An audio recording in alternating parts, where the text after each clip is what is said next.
This week, we're talking about protecting you and your company.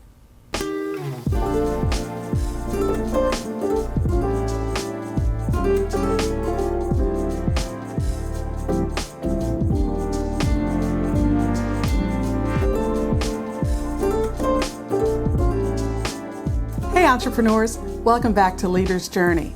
I'm Vicky Brown, and this is the Business Builder Series, Episode 5.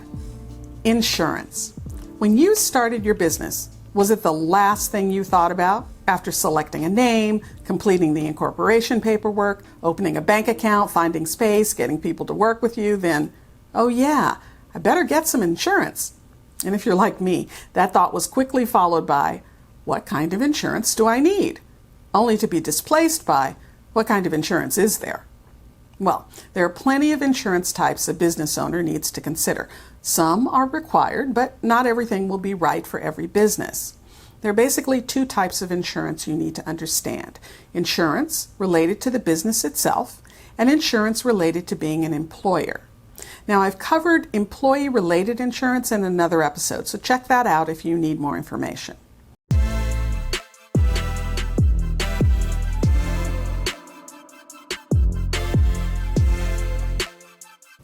There are a lot of policies available to cover everything from operational mistakes to business interruption.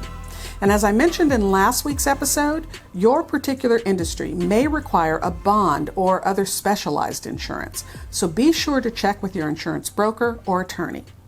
Now, insurance companies selling business insurance offer policies that combine protection from all major property and liability risks in one package.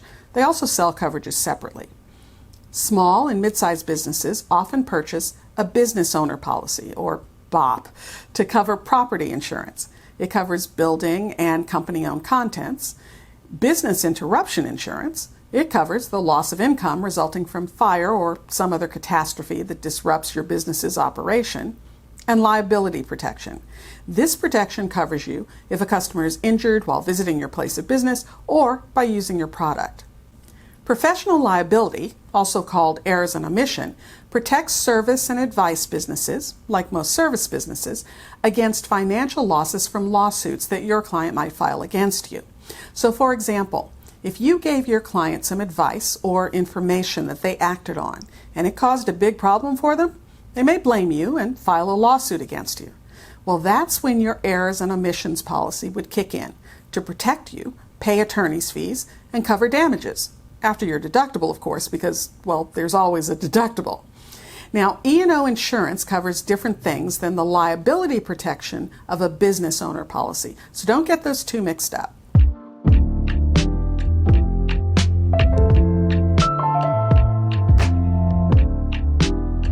Not too long ago, I did a full episode on client agreements, but I do want to mention again, it's really important that you lock down your client agreement, and yes, you do need one.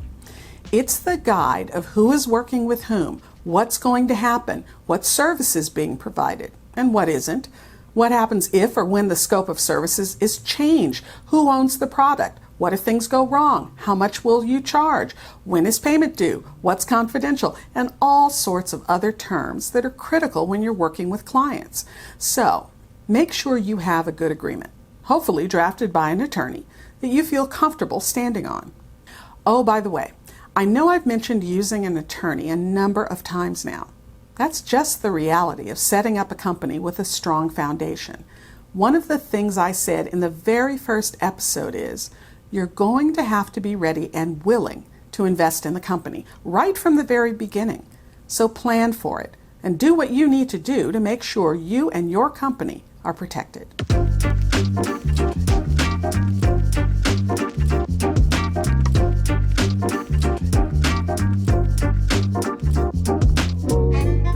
The client agreement will cover a lot of ground in protecting your business while you're working with the client. But don't forget the basics. You have to protect your brand.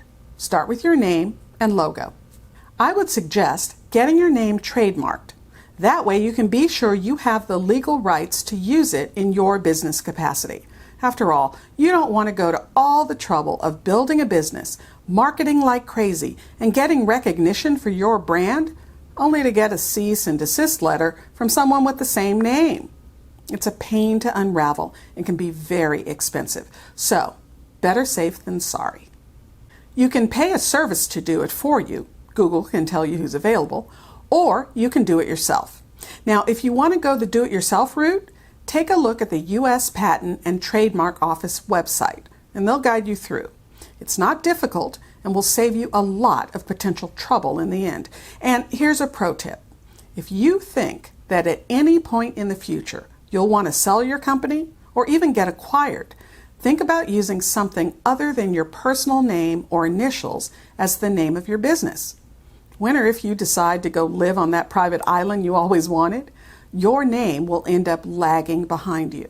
And it can be a nightmare to untangle a name while holding on to the brand awareness. So in summary, your potential buyer will look at your name on the letterhead as a point in the con column. Besides, you might want to use it while you build your own personal brand. Also be sure to go on a domain registration site like GoDaddy and register your company name as a URL. Also consider registering other iterations too, for instance, .net, .info, .tv, and don't forget similar spellings. You want to make sure that if people are looking for you on the web, it's easy to find you. And while you're at it, grab your company name on all the social media platforms too.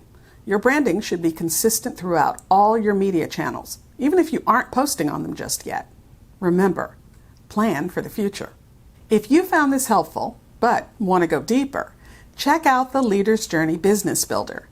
I designed this completely free video series to help you with figuring out who your customer is and where to find her, how to sell without selling, how to package and deliver your service, and much, much more.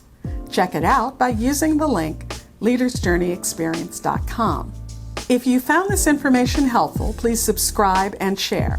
And remember, your inspired leadership is the secret sauce to having a high-performance team and a wildly successful business you'll love. I'll see you next time on Leader's Journey. Sometimes